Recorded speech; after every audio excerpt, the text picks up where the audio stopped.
খেলার মাঠ থেকে রাজনীতি, শিক্ষাঙ্গন থেকে সংস্কৃতি,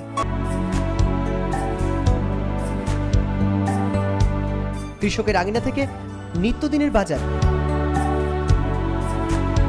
আর এগিয়ে যাওয়া রাজ্য রাজনীতির সাথে তাল মিলিয়ে চিকিৎসার হাল হকিকত, সবখানেই সংবাদ ত্রিপুরা।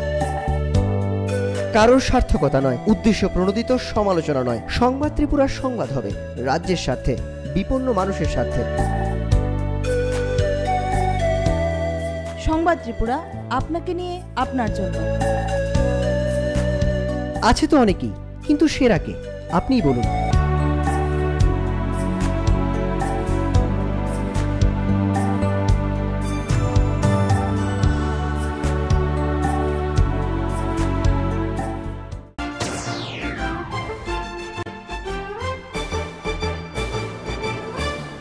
পর্বত দুহিতা আমাদের সুন্দরী ত্রিপুরা, আমাদের বহমান কৃষ্টি, সংস্কৃতি, ঐতিহ্যকে সম্মান জানিয়েই তো আমাদের এগিয়ে চলা, নতুনকে বরণ করে নেবার আয়োজন।